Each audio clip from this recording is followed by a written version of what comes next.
Entonces comencemos con la sesión.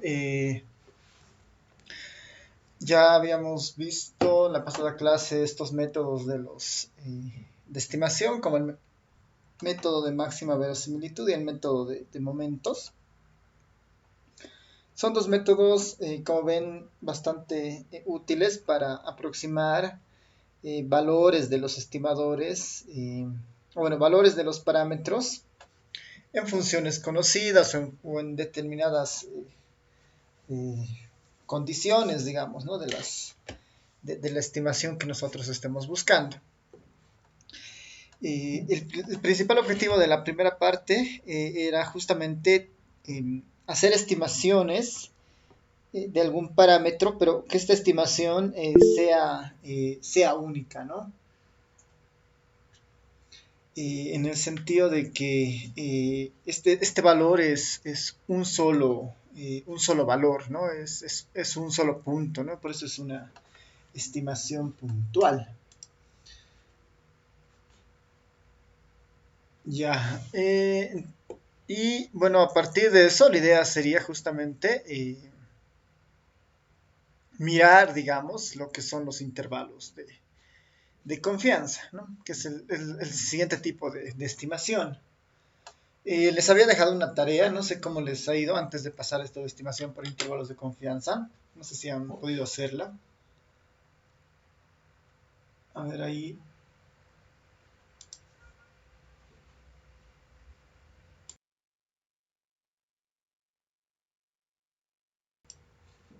Hmm.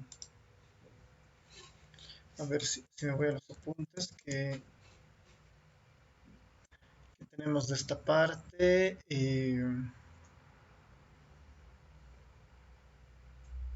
Esta era la tarea, ¿no?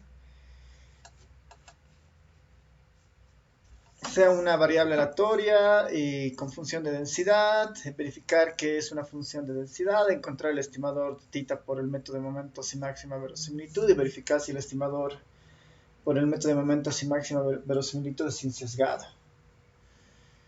¿Cómo les ha ido con el ejercicio? ¿Alguien ha podido verificar alguno de los tres puntos?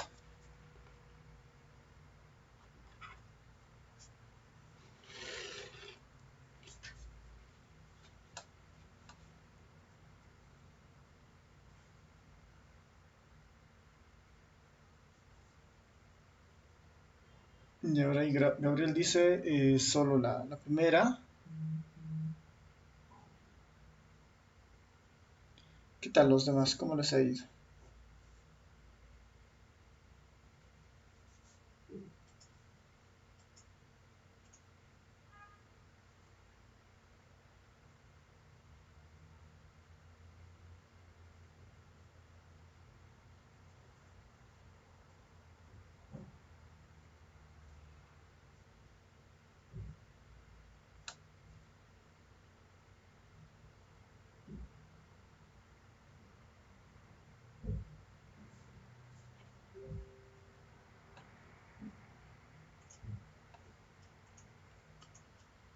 Ya. A ver,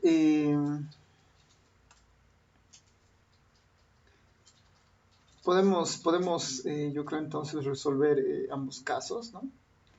Para ver cómo nos resulta.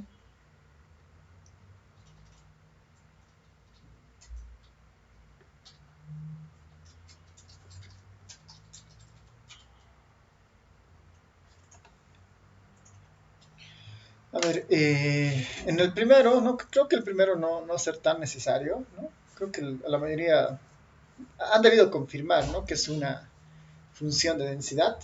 Sí, ya todos confirman eso, que es una función de densidad.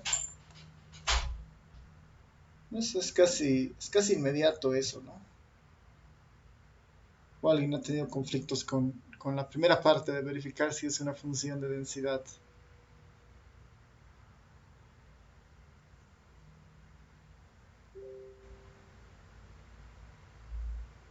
Sí, nos pasamos directo a la siguiente. Quieren que verifiquemos esta parte también.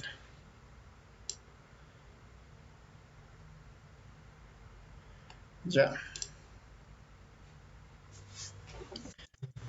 A ver, como solución entonces, el primero es más o menos, es estadística uno en realidad, ¿no? Para el primero, verificar si es una función de densidad. Lo que debería suceder es que el integral de esta función en su recorrido sea igual a uno. Dado que es una función continua, lo que debería suceder es que eh, la integral de esta función, ¿no? La integral de esta función en el recorrido de la función, ¿no? En el recorrido de la función, esto debería dar necesariamente igual a uno, ¿no? Ese es el principio básico para que esta sea una función de densidad. Entonces, lo que yo puedo hacer es aplicar esta integral en el recorrido de x. El recorrido de x está clarito, es de 0 hasta θ, ¿no? Es de 0 a θ. De la función de densidad, todo esto diferencial de x. Si nosotros vamos haciendo algunas operaciones en la integral, ese 2 con ese θ cuadrado salen de la integral porque eh, la integral se hace respecto a x, ¿no? La integral se hace respecto a x. Después lo único que queda sería θ menos x, ¿no? Θ menos x. Eso yo lo puedo de una integrar y tendría algo como θ menos x. Bueno, voy a poner así.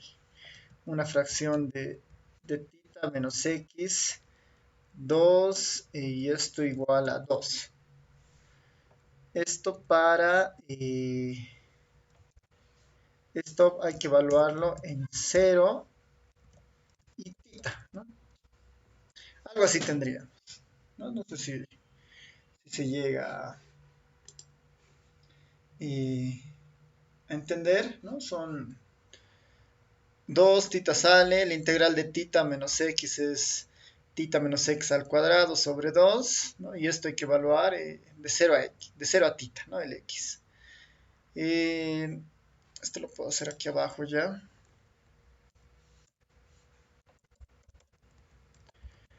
En este caso, estos dos se van a simplificar, ¿no? Estos dos se van a simplificar, así que ya no es necesario. Y antes de hacer la evaluación, lo único que tengo fuera, digamos, de la evaluación del integral sería el θ al cuadrado, digamos, ¿no? 1 sobre θ al cuadrado. Y si hacemos la evaluación eh, de los límites del integral, el primero sería θ menos el límite superior, que sería θ, ¿no? Θ menos θ va a ser simplemente 0, 0 al cuadrado, digamos, ¿no? Para el primer elemento. Eso menos el límite inferior, ¿no? Que es evaluando con el 0, ¿no? Que sería evaluando con este 0.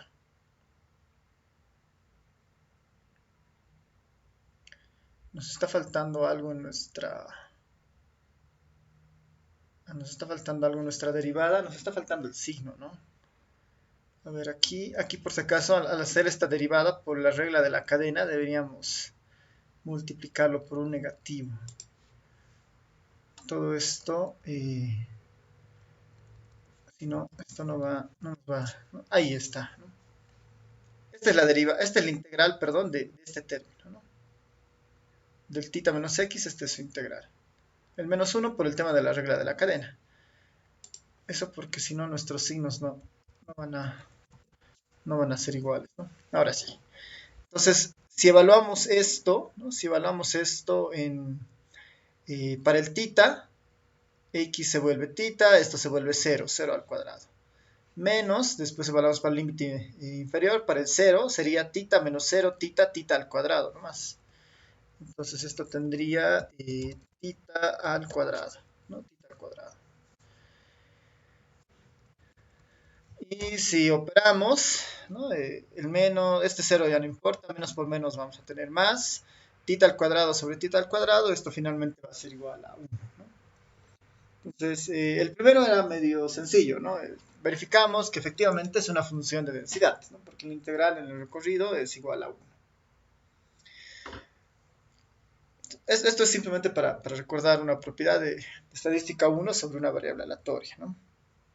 Vámonos con el segundo, que decía encontrar el estimador de tita para el método de momentos y máxima verosimilitud. Entonces, para esto, lo único que tenemos que hacer así de manera formal, ¿no? Vamos a suponer, ¿no? Suponer que tenemos una muestra aleatoria de tamaño n, ¿no? De tamaño n, con las variables x1, x2, punto, punto, punto, hasta, hasta xn, ¿no? con las variables, con las variables aleatorias, ¿no? Con las variables aleatorias x1, x2 hasta xn, eh, siendo, eh, siendo estas variables independiente e idénticamente distribuidas, ¿no? Ese es como el supuesto inicial para cualquier caso, ¿no? Que tenemos acceso a una muestra aleatoria, que nos va a permitir generar distribuciones muestrales y con eso resolver el método de momentos y máxima verosimilitud. Entonces, para el método de momentos, ¿no? Para el método de momentos, podemos poner, ¿no? Para el método de momentos,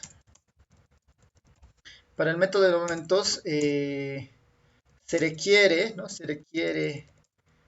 Resolver, ¿no? Se requiere resolver esta ecuación. Necesitamos igualar la esperanza de x con el primer momento respecto a la muestra, ¿no?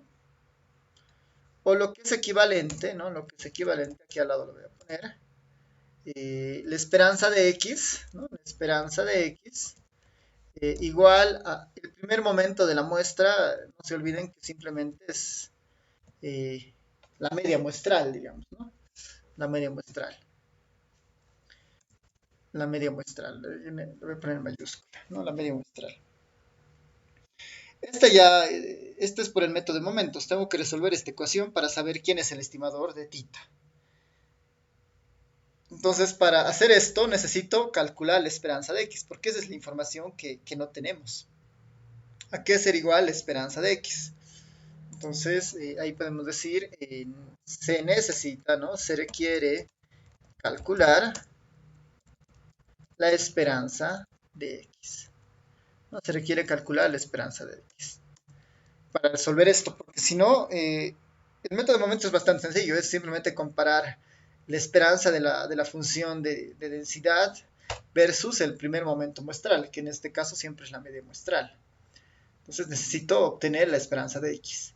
Cuando hemos trabajado antes con las distribuciones estadísticas, esto era medio directo porque ya habíamos visto en estadística 1 varias de esas propiedades, ¿no? Sabíamos que de la normal su media es mu, de la exponencial su media es 1 sobre lambda, digamos, ¿no? De la binomial su media es n por p.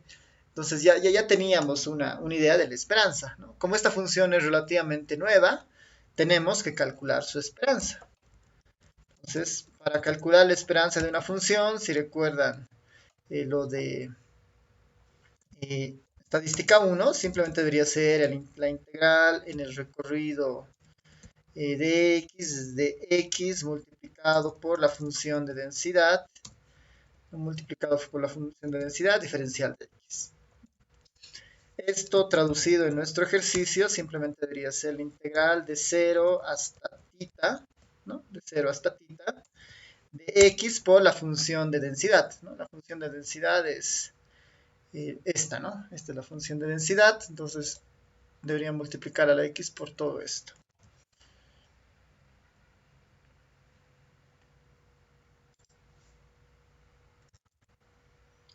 Esto diferencial de x. Y la pregunta es, ¿a qué ser igual esto? ¿A qué ser igual esto?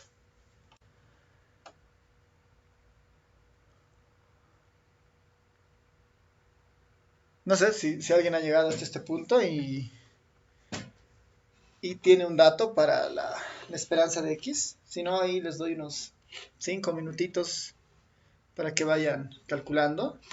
Es resolver esta integral, ¿no? Es resolver esta integral. Bueno, unos 5 minutos para esa parte.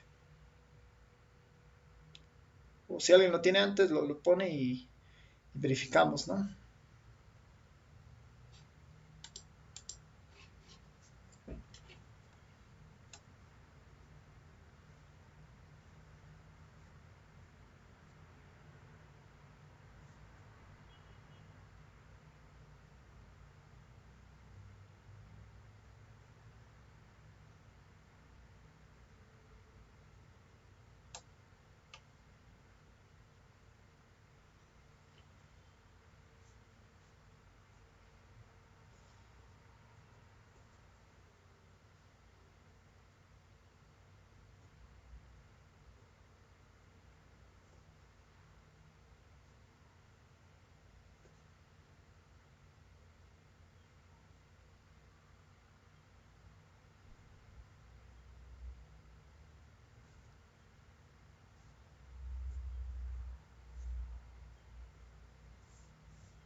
¿Qué tal? ¿Alguien ya tiene?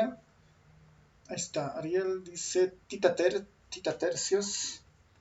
A ver, alguien más que confirme. Sí, está bien, ¿no? Ahí, Gabriel dice 2 titatercios. ¿Qué dicen? A ver, esperemos esperemos que alguien más dé un resultado.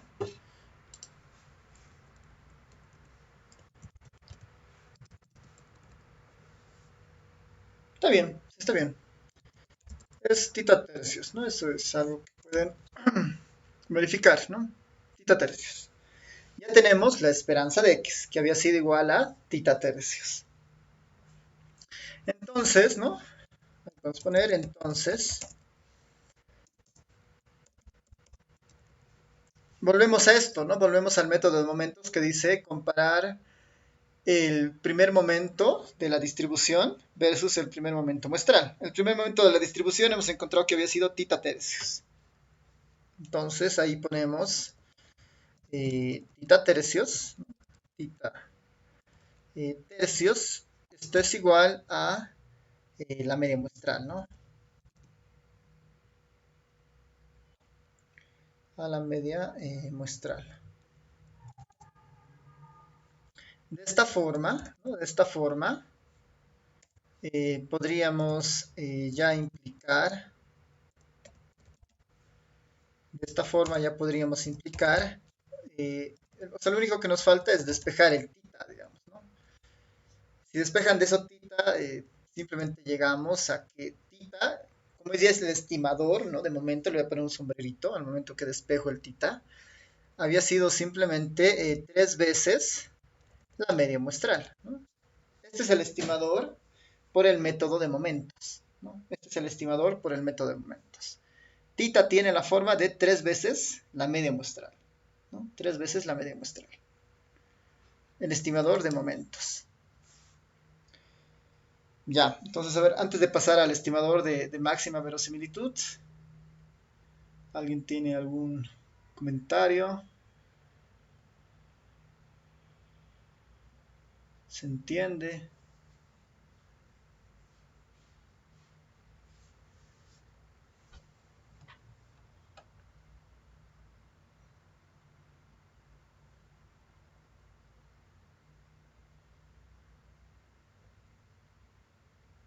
¿Sí? ¿Todo bien hasta ahí?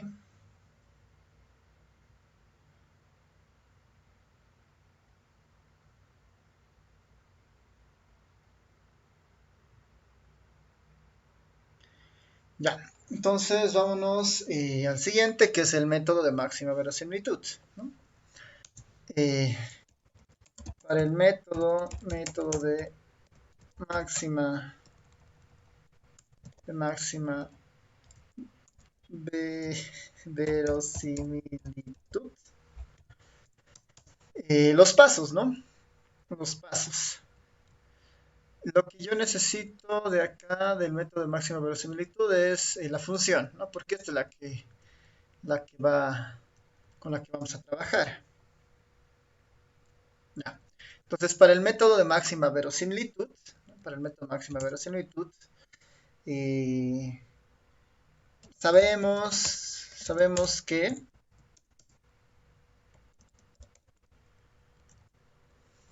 en este caso cada una de las XY muestrales, ¿no? Cada una de las XY muestrales tiene esta función de distribución, ¿no? La función de xy es igual a 2 tita menos xy tita cuadrado, ¿no? Esa es la función de distribución, ¿no? A veces se introduce ahí también el parámetro, ¿no? Porque es una función del x, de cada una de las x y de las titas también, porque las titas en este caso es desconocida, digamos, ¿no? Es la que nosotros deseamos estimar como con alguno de los métodos. Entonces, lo primero que deberíamos hacer es encontrar la función L de tita, ¿no? L de tita, que en este caso simplemente va a ser la productoria, ¿no? La productoria desde igual a 1 hasta n, ¿no?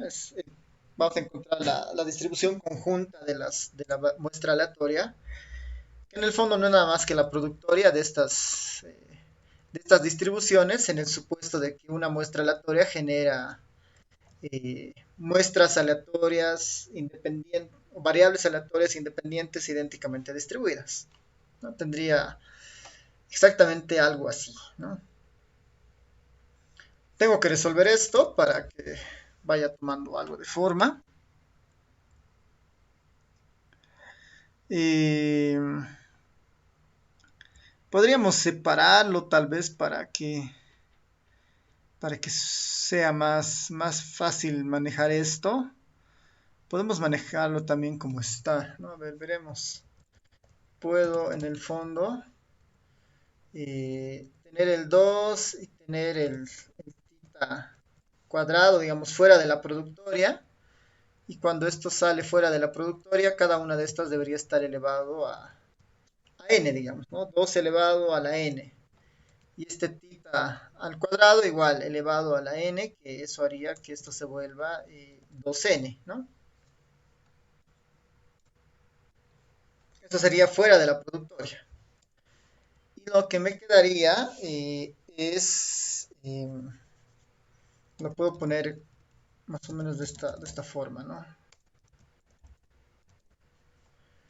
Lo que me quedaría es la productoria de tita menos xy, ¿no? La productoria de tita menos xy. Eh, puedo, puedo tratar de hacer la distribución de la productoria para cada uno de los términos para ver qué es lo que sale. Tendría la productoria respecto tita eh, menos la productoria respecto la x sub i, ¿no? La productoria respecto a las x sub i. ¿Sí? Sería algo así. O hay otra forma un poco mejor para hacer esto.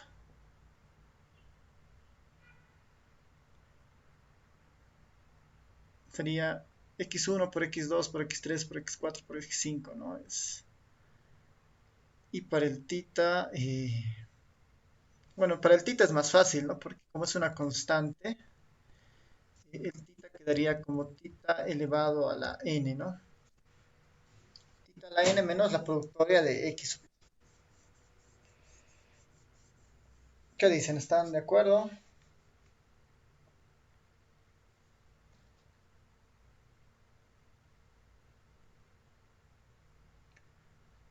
Estamos haciendo algo mal.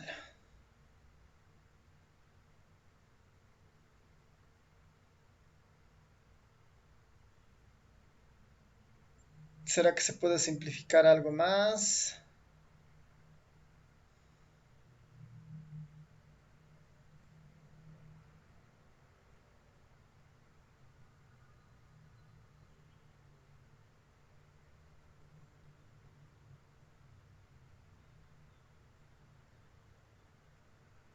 ¿A alguien se le ocurre alguna simplificación más?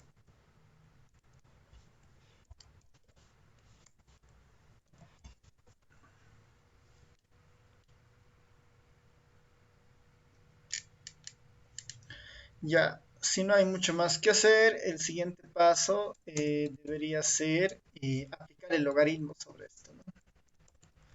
Aplicar el logaritmo de L de tita, ¿no? Aplicar el logaritmo a toda esa función. Aplicar el logaritmo a toda la función que ya tenemos ahí.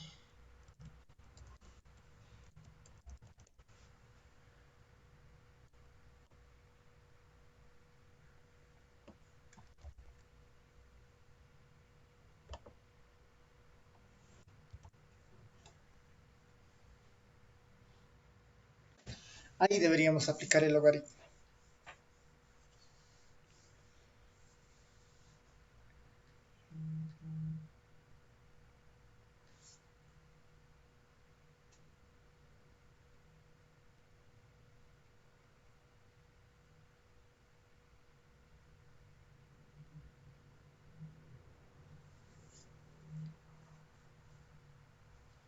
A ver, vayan resolviendo ese logaritmo para ver si se puede simplificar más, ¿no?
¿Qué tal? ¿Qué dicen?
Ya, a ver ahí Gabriel tiene una alternativa.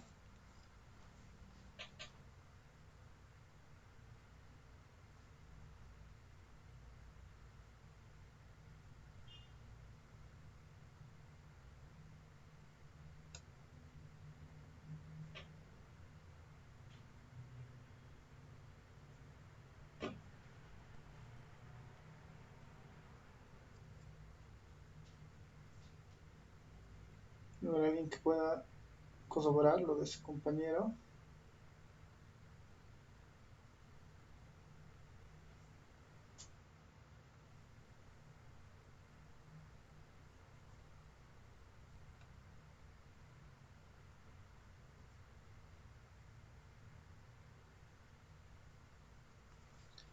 Ya, sí, ¿no ves? Hay varias propiedades de los logaritmos que se pueden utilizar.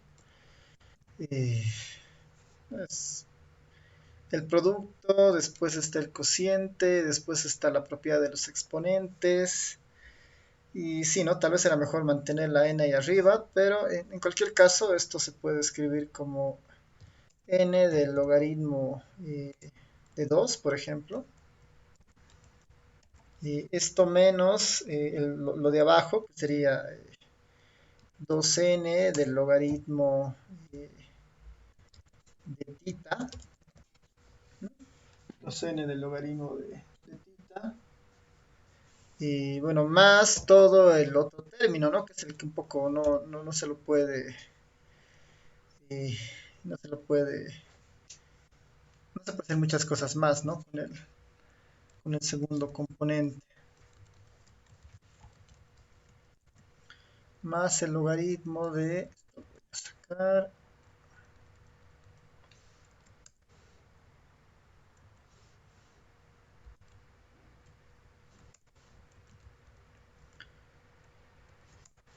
sería algo así, ¿no? Y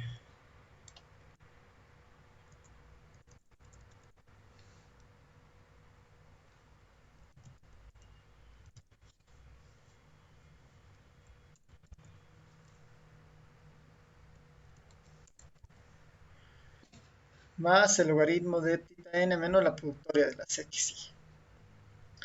Ya, digamos, ya estamos un poco más cerca. Como ven, para el método de máxima verosimilitud se ha vuelto un poco más pesado, digamos, la resolución del problema, ¿no? Al menos tiene más largos.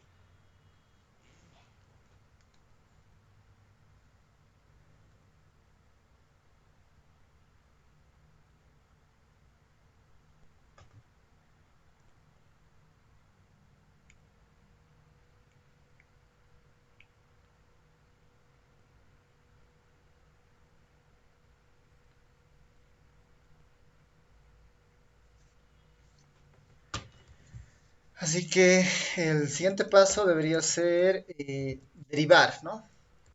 Hacer la derivada de la función del logaritmo de la función L de tita respecto tita, ¿no? Respecto eh,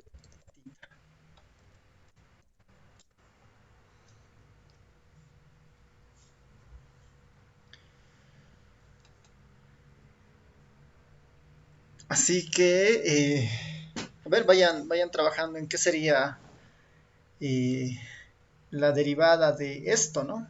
Respecto a tita, ¿no? Respecto a tita. Que ahí se van a simplificar ya varias cosas, ¿no? Al menos.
A ver, vayan trabajando en esa derivada.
A ver, Ariel dice, sale uno sobre tita.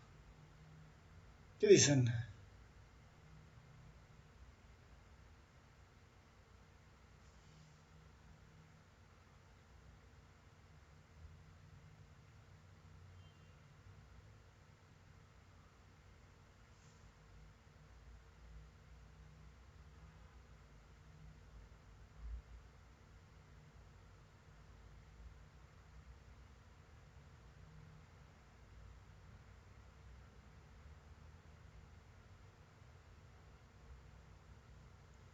A ver, del primer término la derivada respecto a tita va a ser cero. Del segundo término la derivada respecto a tita va a ser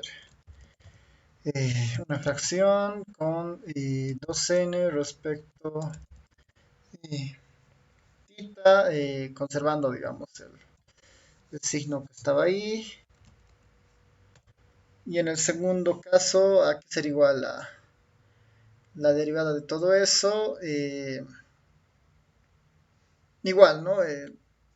Podemos ahí, tenemos que utilizar la regla de la cadena.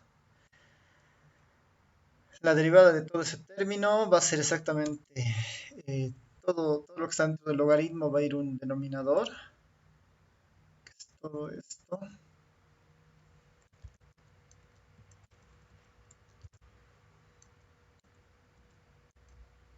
Y arriba debería estar 1, y a ese 1 le deberíamos multiplicar por la regla de la cadena. Y la regla de la cadena en este caso sería n multiplicado por tita, tita elevado a la menos 1. Perdón, elevado a la n menos 1. ¿Sí? ¿Están de acuerdo que esa será la derivada de esto?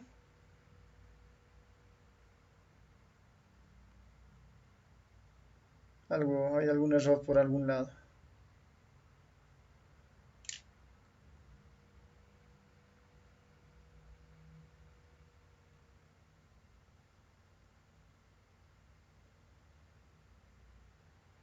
Lick, hay algo que no entiendo en la línea 487, si no me equivoco. Ya. Cuando distribuye la productoria entre tita menos x sub i, ¿se puede hacer eso con la productoria? Es lo que no sé, no estoy seguro. Cuando distribuye la productoria por un Tienes toda la paréntesis, razón. eso, no sé. Tienes toda la razón. A ver, acá, ¿no ven? Sí, exactamente. ¿Qué dicen? Porque si no, la otra opción es esto ponerlo afuera, digamos, ¿no? Ahí es la pregunta, ¿no? Qué pasa con ese término, ¿no? La pregunta.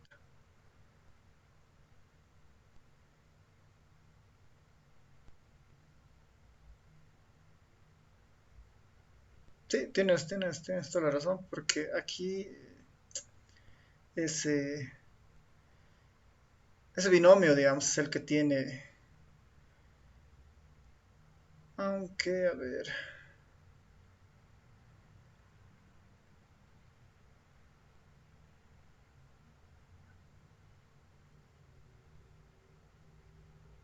Ya, tal vez aquí puede estar el este, ¿no? Y podemos tal vez reescribir de forma diferente la función para que esta productoria sea más eh, clara, digamos, ¿no? Que esa sería una alternativa. Eh, incluso, ¿no? Antes de sacar al tita y a la x, a ver, para estar seguros, ¿no? De la propiedad, aquí podemos hacer como, no sé, eh, el, distribuir el denominador, digamos, ¿no? Distribuir el denominador, hacer algo de este estilo, ¿no? La productoria de estos términos. De 2 tita sobre tita al cuadrado, que sería simplemente 2 tita, digamos. Nos tendríamos algo así. Tal vez todo sea más fácil si lo ponemos de esta otra forma.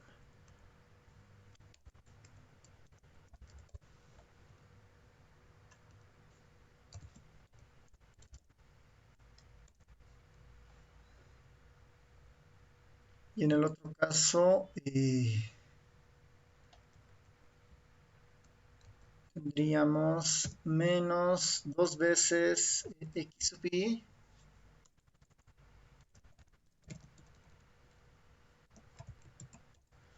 menos 2 veces x sub i sobre tita cuadrado, digamos, ¿no? Sobre tita cuadrado. Nos podríamos repartir ahí el cociente y la pregunta es, ¿qué hace la productoria, ¿no? En una diferencia, digamos?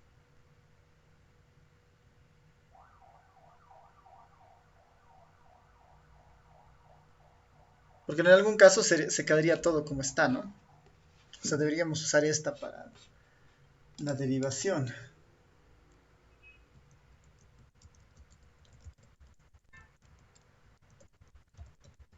A ver, ¿qué dice?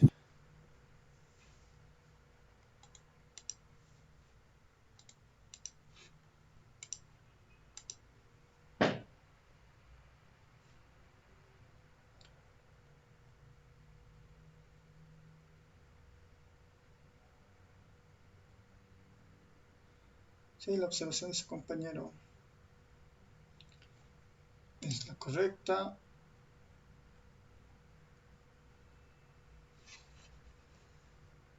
Esta creo que va a estar mejor, ¿no? Esta es un poquito más factible de manejar, ¿no? En esta vamos a tener dos productorias, así que a ver, y lo dejaremos ahí, digamos, sin que se pueda hacer, hacer mucho, digamos, ¿no? A ver si con eso algo mejora.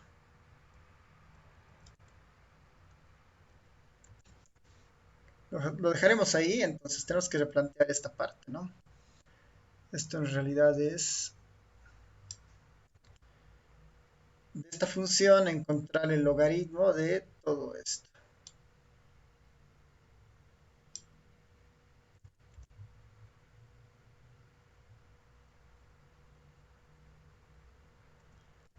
Lick, no se olvide que al sacar la productoria, ese tita ya no sería la n, solo sería tita menos x sub i, ¿no ve? Ah, esta de acá, ¿no ves? Sí, sí, tienes Sí, razón. exacto. Mi culpa, mi culpa. Ya, ahora sí. Entonces, esto lo voy a llevar aquí abajo.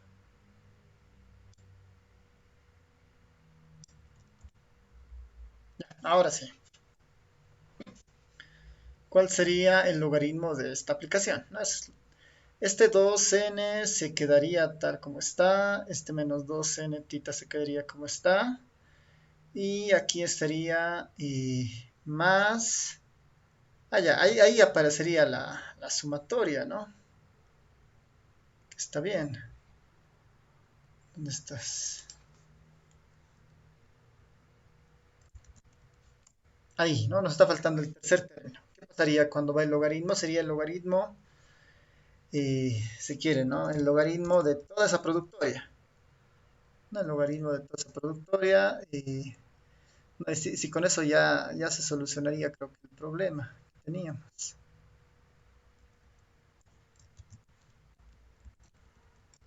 Entonces, más el logaritmo de toda esa productoria.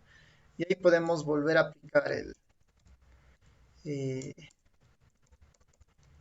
ahí podemos volver a aplicar las propiedades de los logaritmos, ¿no? Esto se queda la primera parte como está, ¿no? En el logaritmo de 2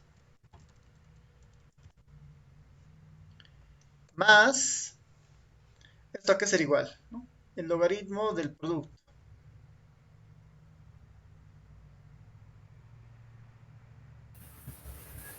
Las sumatorias, ¿no? De los logaritmos. Eso, ¿no ve? Entonces esto tendría la sumatoria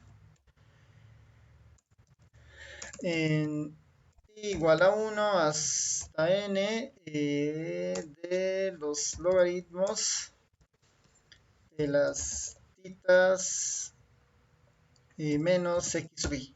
Ahora sí, ¿no? Y está, digamos, ¿no? Se ha simplificado.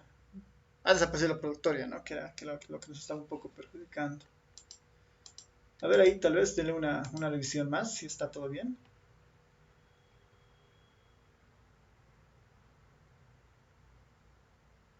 ¿Qué dicen? Ya está un poco más consistente.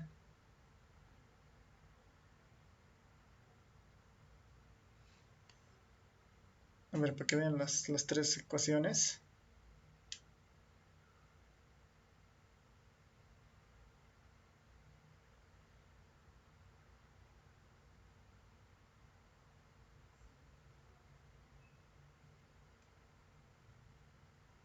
¿Qué dicen?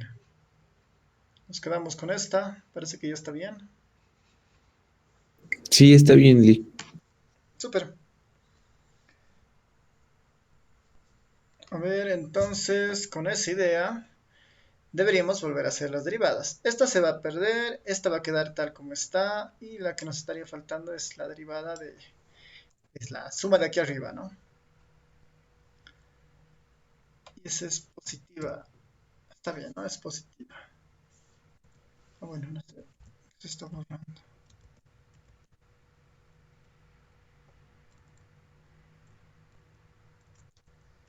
Ay, la derivada de esto respecto de tita, ¿qué será? Igual.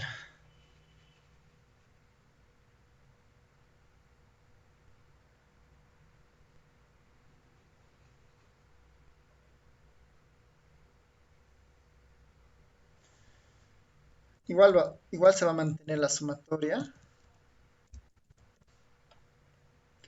Igual a 1 hasta n. Y lo que tendría, ¿no? Es como tener finalmente logaritmo de tita menos x1, logaritmo de tita menos x2, logaritmo de tita menos x3, ¿no? Y a cada una de esas voy sacándole sus logaritmos y lo que debería tener es algo, o bueno, perdón, sus derivadas. Y por la regla de la cadena incluso no hay mucha más variación que esta, ¿no?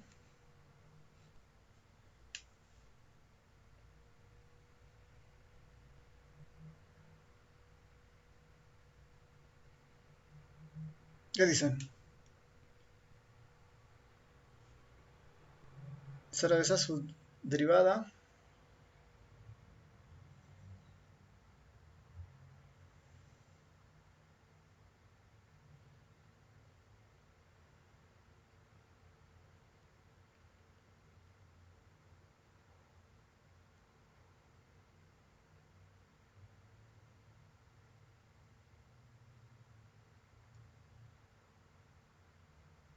Ya. Hay que igualar a cero y resolver esa ecuación. Hay que igualar a cero y resolver esa ecuación.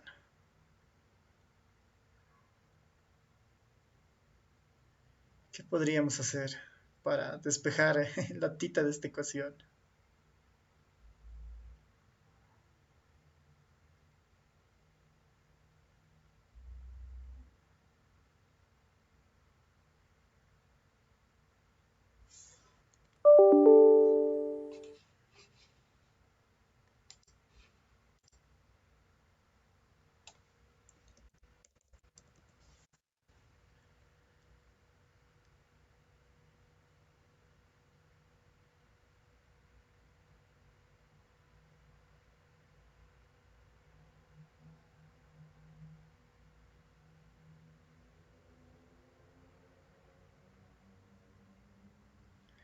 Ya, a ver, veremos qué alternativas tenemos. Esta va a ser igual a fracción de 2n, 2n tita, ¿no? 2n tita.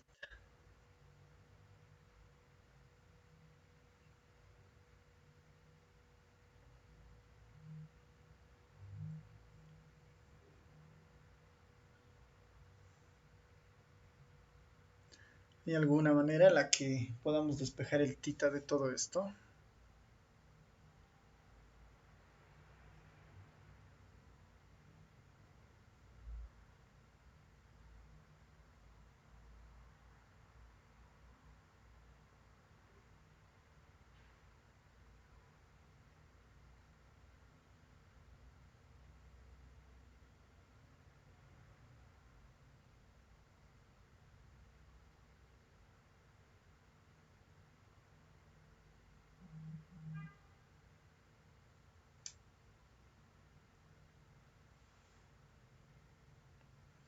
¿Qué dicen?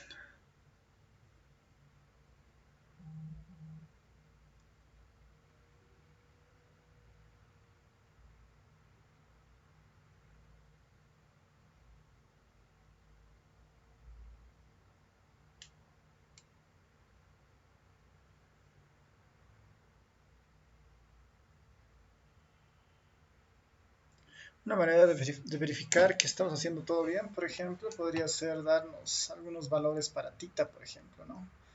Por definición, tita es... ¿dónde está? Tita es positiva, ¿no?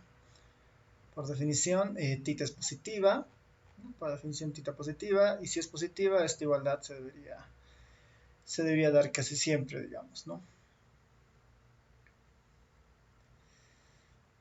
A ver, después las X sub i. Está medio complicado, ¿no? Despejar el tita. Podemos aproximarnos a tita haciendo como algunas simulaciones o parametrizando algunos valores. No, no es un ejercicio tan directo.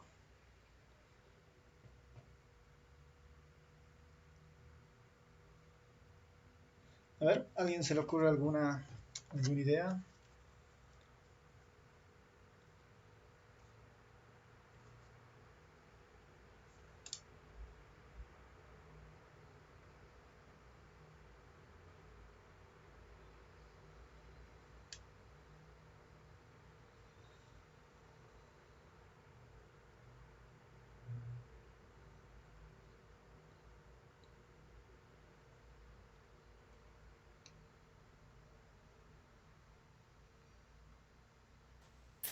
Tal vez podríamos, entre comillas, reemplazar, ¿no? Tita y la sumatoria de tita que se vaya abajo, donde está tita.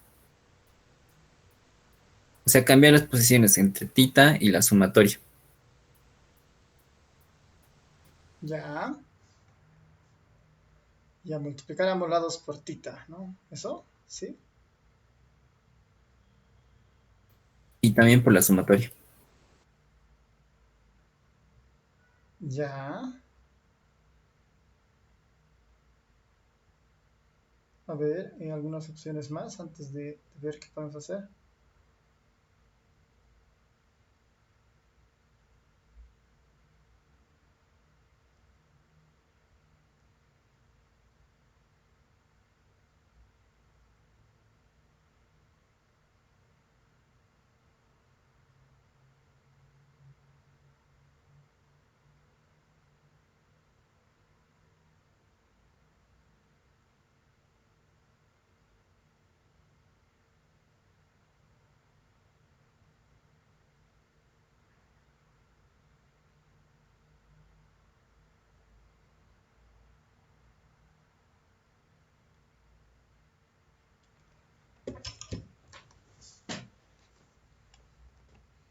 Ya, digamos, si esto multiplicamos por tita, tendríamos una relación más con el XY, digamos, ¿no? Tendríamos, a ver, aquí al lado lo vamos a hacer. Una opción sería tenerlo de esta otra forma.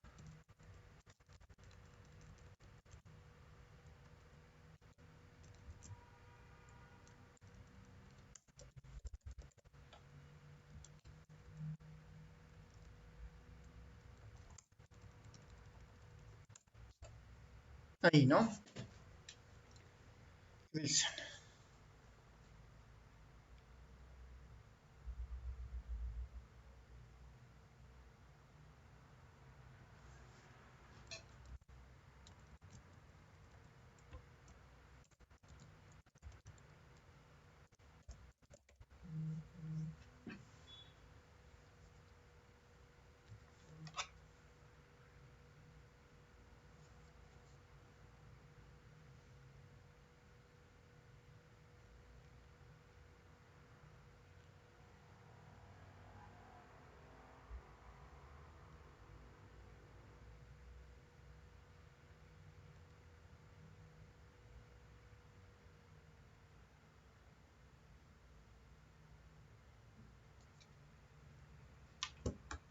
¿Qué dicen? ¿Qué hacemos? ¿Tiene solución? ¿No tiene solución? ¿Tenemos un valor de tita que satisfaga esa ecuación?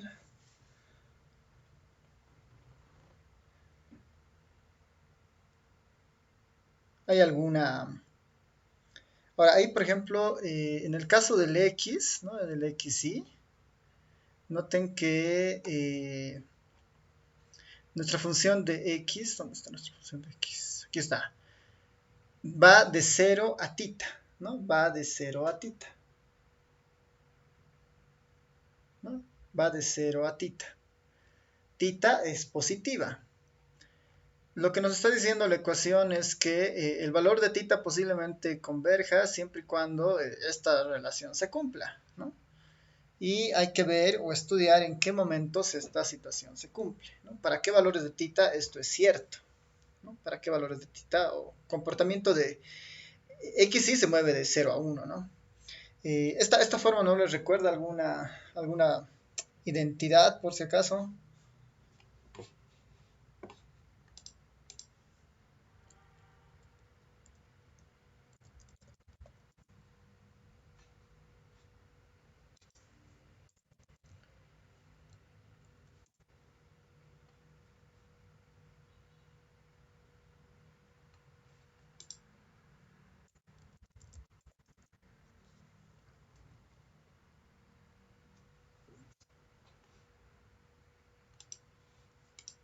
¿Qué dicen? Si en términos de información tenemos, creo que tenemos, bueno, tenemos toda la información, ¿no? ¿No les parece conocida esta sumatoria?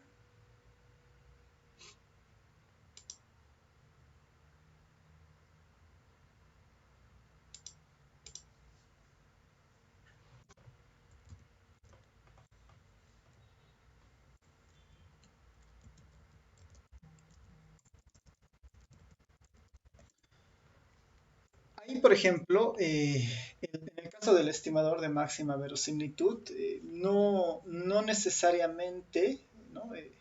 Siempre converge, ¿no? Siempre converge o siempre podemos encontrar un estimador de máxima verosimilitud.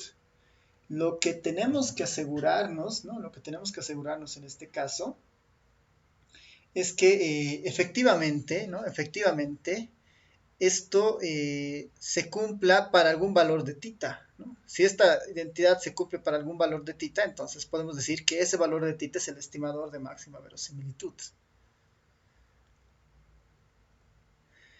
Y si llega y no se comprueba o no se puede, si quieren, despejar el tita de acá, podríamos concluir, ¿no? Que no necesariamente el tita tiene un estimador de máxima verosimilitud porque la ecuación, digamos, posiblemente no tiene una solución. Ahora, de hecho, esto tiene una solución, ¿no? Porque pasa por otros medios, digamos, no por despejes convencionales, sino más por procesos de optimización para encontrar el valor de tita, ¿no?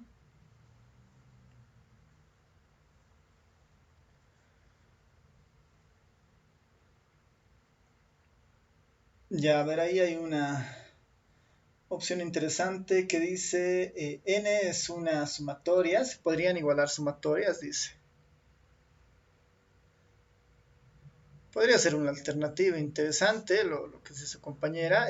Esa n lo podemos ver como la sumatoria de unos. eh, claro, se podríamos hacer que ingrese, ¿no? Como decía antes su compañero, las dos sumatorias y ver qué tal, digamos, ¿no? A ver, podemos hacer ese intento. Esto yo lo puedo ver como sería algo así, ¿no? Si lo vemos de esa forma, la sumatoria de i igual a 1 hasta n de 2, ¿no? Eso. Esto tiene un poquito más de... Ya, sí se puede ver algo así, ¿no?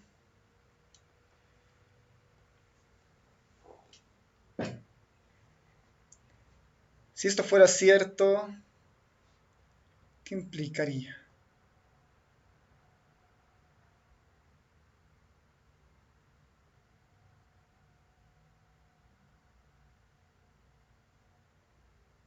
Puedo afirmar que los elementos dentro de la sumatoria son iguales, que el tita, Dice, sí, una pregunta, ¿no se podría multiplicar ambos lados por tita menos x y luego simplificar? Y luego tendríamos que es restar 2n por tita de ambos lados y nuevamente simplificar. no necesariamente, ¿no? O sea, por ejemplo, Aquí dices, ¿no? Multiplicar tita por xy. No, en el otro, en tita ¿En sobre tita esta? menos x. Al de al ladito, sí, sigue eso. Ya tú dices en ambos términos, digamos, si yo aplico tita xy se va a ir y aquí voy a tener 2 tita xy. O sea, en el fondo, digamos, acá ya tenemos una identidad, ¿no? Podríamos decir que ambos términos tienen que ser iguales para que esto sea cierto, ¿no? O sea, si llegamos a esta conclusión, o sea, podríamos tratar de decir algo y a ver si nos da, ¿no? Tendríamos o estaríamos tratando de implicar que el tita sobre tita de xy es igual a 2, ¿no? Eso estaríamos tratando de decir, no. Pues esto tiene que suceder para que esto tenga sentido. ¿Qué dicen? ¿Cierto? ¿No es cierto?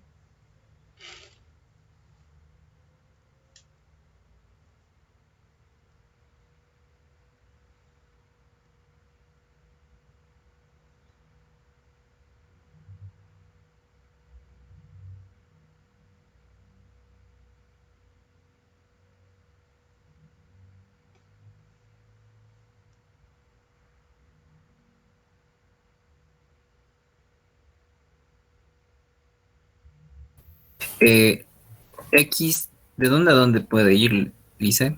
De cero a tita. Creo que no puede ser entonces, porque si es cero, va a ser tita sobre tita igual a 1, y eso va a ser 1 igual a 2, y es falso. Ya. A ver, otra vez el tita, esto, ¿no? X va de cero hasta tita, ¿no? Inclusive, ¿no? Inclusive. Entonces, siguiendo un poco la lógica de su compañero, dice, podemos evaluar los valores de x, dices, cuando valga cero, esto no va a converger a 2, dices, ¿no ven? E inclusive cuando sea tita va a ser indeterminado o algo así. Determinado, ¿no ven? Ya. Entonces, ¿qué dicen?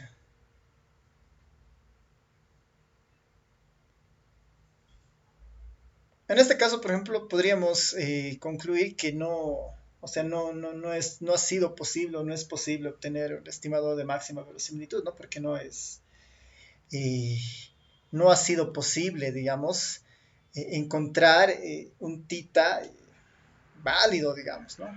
Porque igual, digamos, si asumiéramos que esto fuera cierto y hacemos algunos despejes, tendríamos pues algo medio, tendríamos que tita es igual a menos, bueno, a 2xy, digamos, alguna cosa de ese estilo, pero eh, la idea es que nosotros llegamos a estimar el tita mediante una aproximación a las distribuciones muestrales, ¿no? Y eso no se está dando necesariamente. Ahora, ¿por qué sucede esto? ¿No? Finalmente es como no estamos pudiendo encontrar una solución a nuestra ecuación. Es posiblemente porque la función que dibuja esta función de densidad no permite, digamos, hallar estos máximos o mínimos, ¿no? Entonces no está pudiendo converger, ¿no? Entonces, en este caso, ¿no? En este caso, hasta este punto al menos que tengamos algún error en algún lado, que vale la pena darle una revisión más, podemos decir, ¿no? Que no es posible, podemos decir, no es posible, ¿no? Bueno, provisionalmente, ¿no? Por el momento, ¿no? Por el momento, podemos concluir que no existe, ¿no? No existe un estimador de máxima verosimilitud para tita, ¿no? Esa puede ser nuestra conclusión, ¿no? A partir de lo que estamos tratando de despejar el tita, digamos, ¿no? Que ha sido complicado cada vez un poco más, pero igual, la idea es despejar tita y si logramos despejarlo tita en términos de todas las funciones de la muestra, ya tendríamos el estimador, ¿no? Por eso podemos concluir que no existe un estimador de máxima verosimilitud para tita. En esta siguiente idea, ¿no? Si no hubiera, entonces ya no es necesario probar si es insesgado o no este estimador de tita para el método de máxima verosimilitud, pero sí para el método de momentos, ¿no? Porque el método de momentos ha sido un poquito más sencillo de hallar, ¿no? Para el método de momentos hemos encontrado que esto había sucedido, ¿no?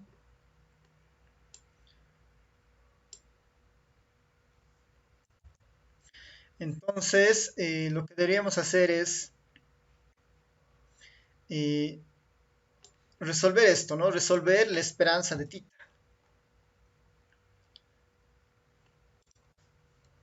Lo que tenemos que hacer para el método de momentos, ¿no? Para el método de momentos, deberíamos aplicar la esperanza al estimador, ¿no? Como esta es su forma, tenemos que aplicar la esperanza acá y ver a qué converge esto, ¿no? Ver a qué converge esto.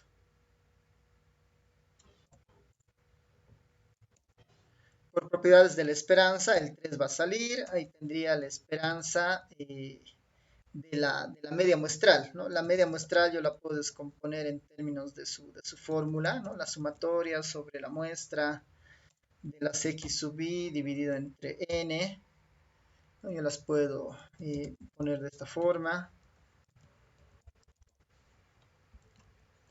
El siguiente paso sería, bueno, esa n lo puedo sacar, ¿no? Tendría 3 sobre n. Esa n lo puedo sacar, tendría afuera 3 sobre n.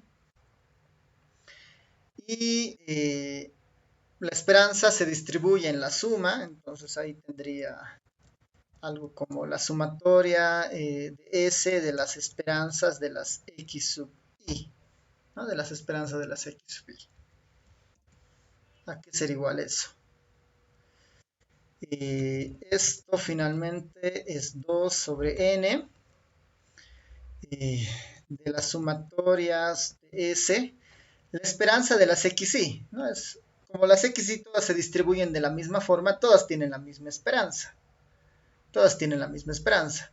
Y aquí era igual la esperanza de las X, de las X sub I. Tenemos aquí arriba, ¿no? La esperanza de las X, de cada una de las X es tita tercios, ¿no? Tita tercios. Entonces yo puedo utilizar esa información para acá y decir, bueno, la esperanza de estas X, dado que todas son independientes idénticamente distribuidas, finalmente es tita tercios, ¿no? Tita tercios. Lo que me llevaría a la No suma. se equivocó 2 con 3. Lice. Este 2 de acá, perdón, ¿no? Sí, sí, sí. Se me está. Este es 3, perdón. Y este es 3, ¿no ven? Sí, sí, este 3 de acá, ¿no ven? Ahora sí. Entonces,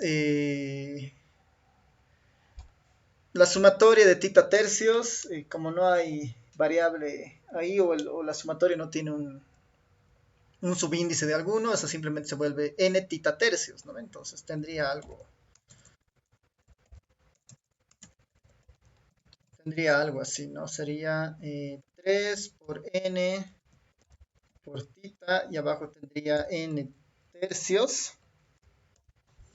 Y simplificando, lo único que nos queda es tita, ¿no? Entonces, para el método de momentos, ¿no? Para el método de momentos, podemos concluir que el estimador que hemos encontrado es un estimador insesgado, porque la esperanza del estimador es igual al parámetro, ¿no? Es igual al parámetro. Y ya estaría, ¿no? Ya estaría resuelto nuestro problema, salvo el de máxima verosimilitud, que vale la pena darle una mirada más, digamos, ¿no? Al procedimiento que hemos seguido para ver si todo está en orden. Preguntas, dudas.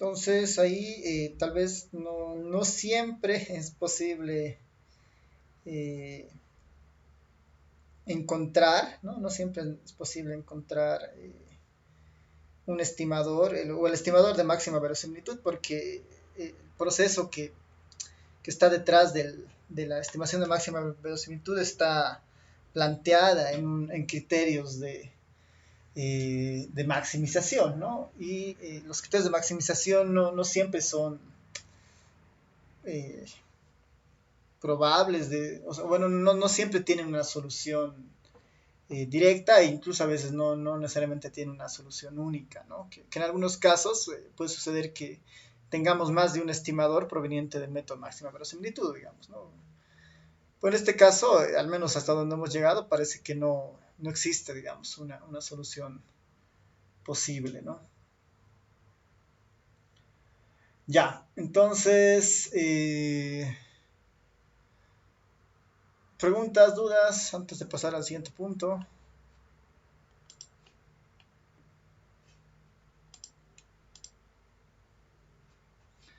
Ya, entonces nuestro objetivo era eso, ¿no? Tener una forma, ¿no? Un valor estimado de un punto, de algún parámetro. Con este caso, nuestro objetivo era, a partir de la muestra, utilizar información y aproximarnos al valor de tita, ¿no? Con el método de momentos hemos dicho, para acercarnos al valor de tita, utilizaremos la información muestral. Le sacas la media muestral, le multiplicas por 3 y ese es un estimador de tita. Eso dice el método de momentos. Esta estimación es un solo punto, ¿no? Un solo valor que decimos, ahí está el valor de tita. En el otro caso, ¿no? En el siguiente caso, la idea es que no necesariamente nosotros demos un solo punto, sino que demos un rango, ¿no? Una banda de confianza o de posibles valores donde se encuentre el verdadero parámetro.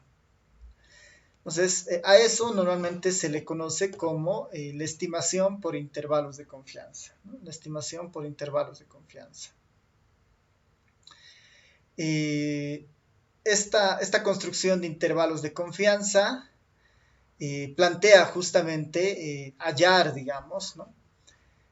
Dos límites, ¿no? Dos límites que puedan contener al parámetro, ¿no? Dos límites que puedan contener al parámetro, de tal manera que la probabilidad, ¿no? o la contención, ¿no? Toda el área acumulada, toda la probabilidad que se contenga entre estos dos intervalos, sea equivalente a un valor de 1 menos alfa, ¿no? Sea equivalente a un valor de 1 menos alfa. Obviamente, mientras este 1 menos alfa sea más alto, tenemos más seguridad de que el parámetro se encuentre entre estos dos valores, ¿no? Cada vez que el 1 menos alfa sea más alto, tenemos más certeza de que el parámetro se encuentra entre el L y el U, ¿no? Este intervalo, LU, normalmente se le conoce como el intervalo de confianza, ¿no? El intervalo de confianza.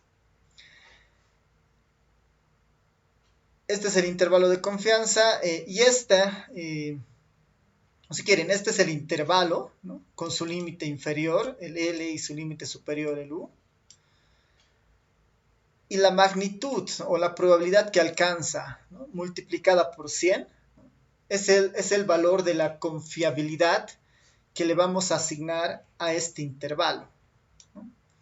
Por eso están íntimamente relacionados estos límites con esta probabilidad, ¿no? Que multiplicado por 100, a este normalmente se le llama la confianza, ¿no? Es ahí, como el texto dice, ¿no? El intervalo de L a U se llama intervalo de confianza del 100 por 1 menos alfa, ¿no? Acá el alfa es el que juega el valor de cuánta seguridad, ¿no? Cuánta seguridad le vamos a dar a esta probabilidad, ¿no? A este ancho, ¿no? Como es una probabilidad, la idea es que alfa sea pues muy chiquita, digamos, porque eso nos asegura que esta probabilidad va a estar cada vez más cercana al 1. Ahora, ahí hay un detalle, digamos, ¿no? Que a medida de que alfa se vuelve más y más pequeña, ¿no? Este ancho, el ancho del intervalo va a empezar a crecer, ¿no? Y tener anchos de intervalos de confianza muy grandes a veces es un problema, ¿no? Por eso la idea es que el alfa tal vez no sea muy pequeño, digamos, pero que sea lo suficientemente bajo como para determinar cierto nivel de confiabilidad. El valor más usual para estudios así de población, empresas, económicos, finanzas, sociales, económicos, el valor más usual del alfa es de 0.05, ¿no? De 0.05, lo que significaría el 95% de confiabilidad, ¿no? Si este vale 0.05, 1 menos 0.05 es 0.95, 0.95% es 95, ¿no? Entonces eso equivale a intervalos de confianza del 95% de confiabilidad.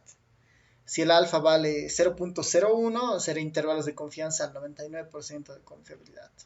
O si alfa vale 0.1, serán intervalos de confianza al 90% de confiabilidad. En la jerga estadística, el 1 menos alfa es la confiabilidad.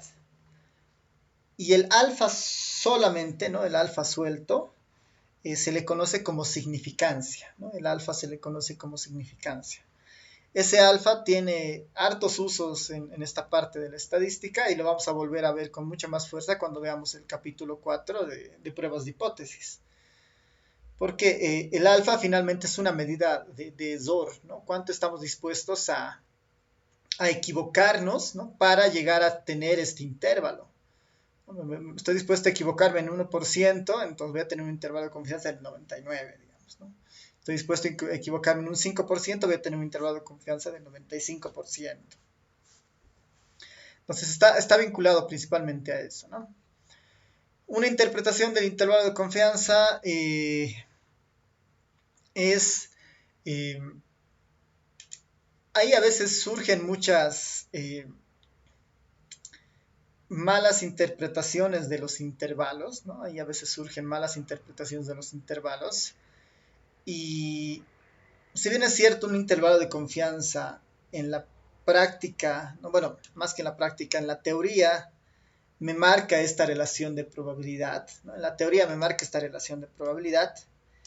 En la práctica nosotros solamente vamos a tener una muestra y de esa muestra vamos a tener un intervalo de confianza, un único intervalo de confianza. Entonces noten ahí ustedes que por las distribuciones muestrales, ¿no? Por todas las muestras posibles que se generan, cada muestra posible va a poder tener su propio intervalo de confianza, ¿no? Va a tener su propio intervalo de confianza.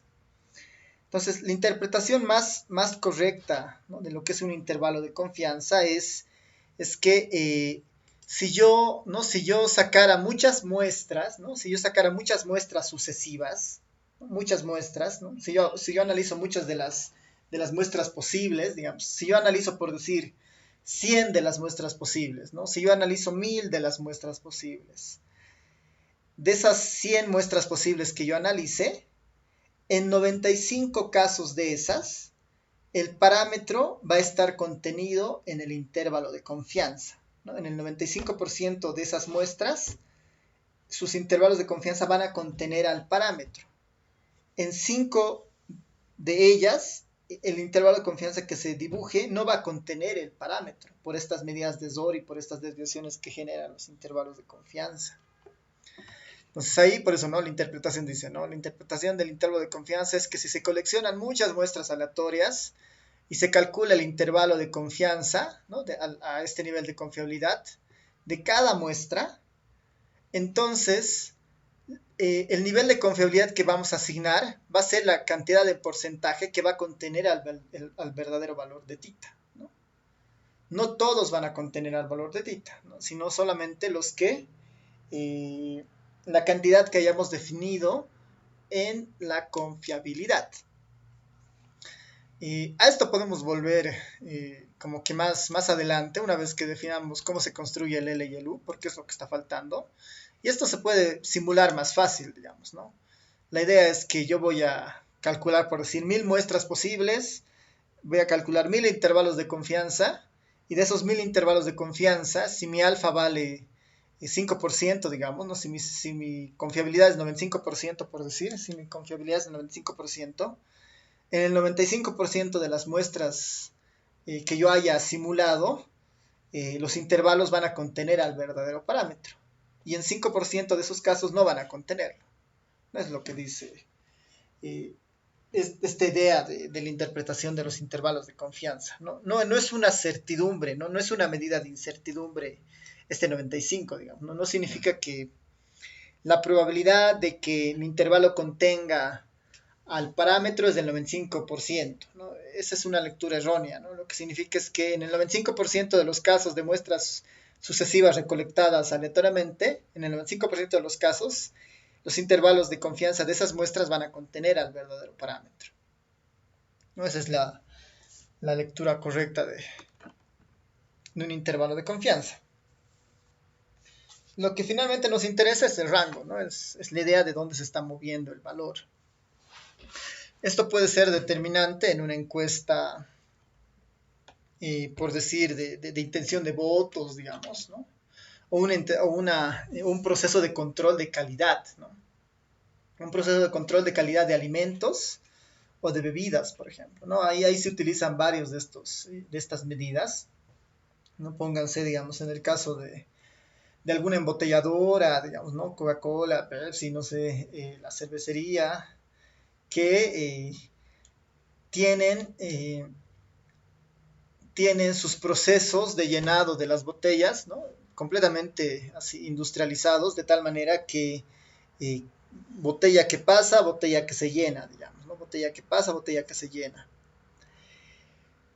Lo que ellos esperan es que la cantidad digamos, si son botellas de 2 litros, ¿no? Que todas las botellas de 2 litros se hayan depositado pues, 2 litros, ¿no? Eso es lo que uno espera.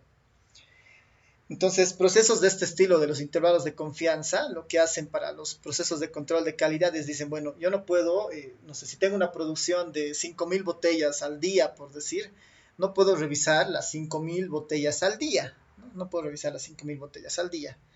Puedo tomar una muestra aleatoria de esos 5,000, digamos, tomo por decir 20 aleatoriamente, y las analizo a las 20.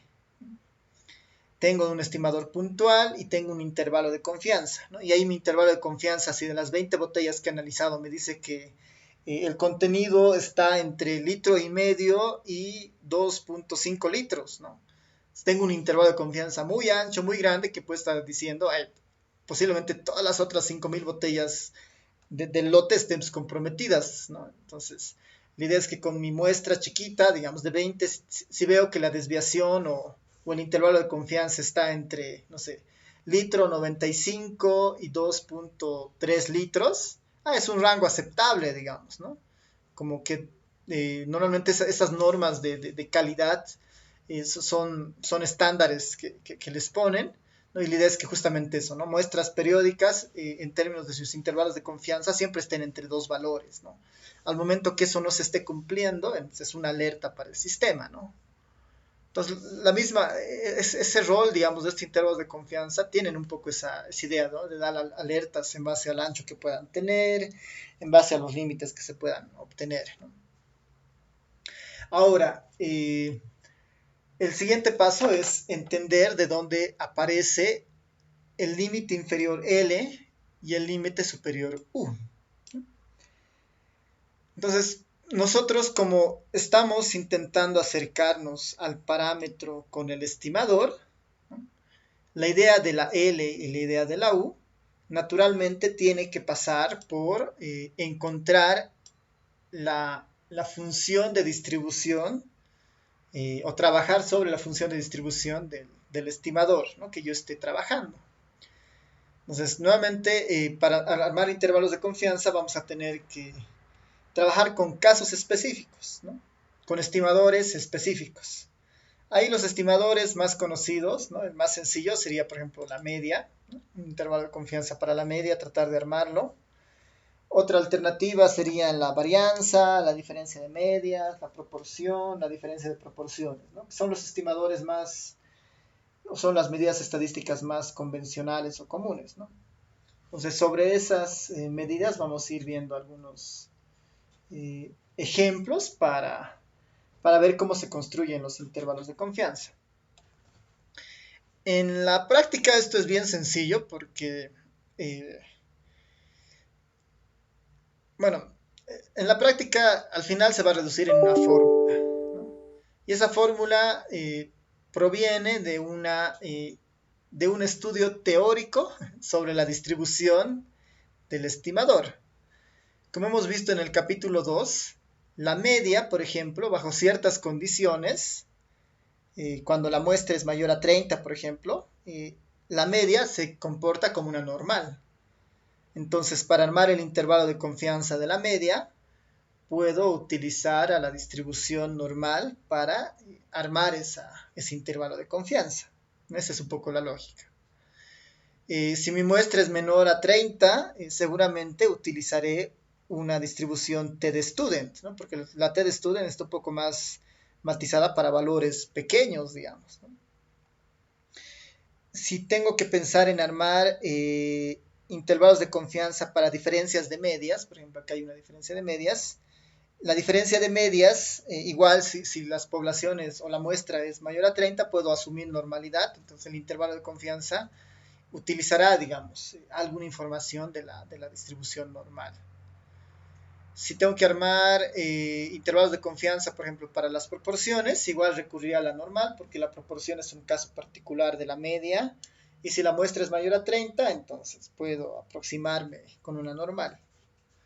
Si tengo que armar un intervalo de confianza para una varianza, ¿no? Para una varianza, tendré que suponer, digamos, algunas cosas, pero finalmente trabajaré con una distribución chi cuadrado porque la chi cuadrado modela de alguna manera el comportamiento de la varianza de los datos, ¿no? Si estoy interesado en el cociente de varianzas, pasaré por la distribución de Fisher, que la Fisher modela cocientes de varianza. Entonces, en el fondo, el estudio de los intervalos de confianza se reducen a estudiar el comportamiento de la distribución de sus estimadores. Si mi estimador es cociente de varianzas, pues pasaré por la Fisher, ¿no? Si mi estimador es la varianza, pasaré seguramente por la chi cuadrado. Si mis estimadores son proporciones o medias, ya sean diferencia de medias o diferencia de proporciones, según el tamaño de la muestra y según incluso el comportamiento de los datos originales, pasaré por la normal o por la t-de-student, ¿no? Alguna de las dos. Y esos son los casos que tenemos que ir mirando, ¿no? Así que lo que yo les recomiendo para esta parte es que incluso para el examen, digamos, tanto en el virtual, ¿no? O en alguna modalidad presencial, es tener un formulario que marque bien esas diferencias, ¿no? Y entiendan con qué estimador estamos trabajando. Porque la parte práctica, nuevamente, todo se resuelve con aplicar una fórmula, ¿no? Pero lo que tenemos que estar casi bien seguros es de qué fórmula aplicar y en qué contexto, ¿no? Si corresponde la normal, corresponde la t-de-student, una chi cuadrado, una Fisher, ¿no? Y eso es lo que vamos a ir viendo, yo creo que la siguiente clase, ¿no? Pensando en la hora y no sé si nos dará, bueno, no nos va a alcanzar el tiempo para ver el primer intervalo de confianza, ¿no? Por ejemplo, que vamos a ver en la siguiente clase es el intervalo de confianza para la media, asumiendo que conocemos la varianza, ¿no? Esto en la práctica nunca sucede, ¿no? Nunca conocemos la varianza, ¿no? Casi nunca conocemos la varianza. También la tenemos que estimar, ¿no? Pero es un buen punto de partida para entender cómo se construyen los intervalos de confianza, ¿no? En la realidad no tenemos acceso a nada de la distribución y mediante la muestra queremos acercarnos a la distribución. Entonces, mediante la muestra podemos aproximarnos a la media, aproximarnos a la varianza y con eso tratar de construir un intervalo de confianza, ¿no? Porque el siguiente, por ejemplo, es intervalo de confianza para la media y la diferencia de media con varianza desconocida. Pero muestra mayor a 30. Entonces ahí como que ya aparece un criterio, ¿no? El otro será intervalo de confianza para muestras menores a 30, ¿no? Con varianza desconocida, ¿no? Aquí creo que se han movido algunas cosas, pero finalmente es para muestras menores a 30, ¿no? Con varianza desconocida también, ¿no? Entonces, esas diferencias son las que tenemos que ir un poquito mirando y las vamos a ver en la siguiente clase. No sé si tienen preguntas, comentarios.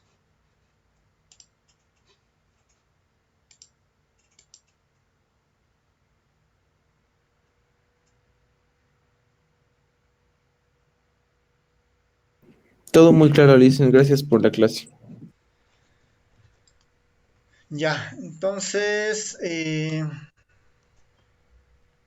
voy todo? Ya, nos veremos el día lunes. A ver si le da una vuelta más al ejercicio de verosimilitud para ver si realmente no había ninguna alternativa más y no hemos cometido algún error en esa parte. Parece que, parece que no, pero vale la pena darle una mirada. Y eso, nos vemos el lunes. Chao a todos, a todas. Chao, chao. Hasta la Chao, Lick. vista. Chao, chao.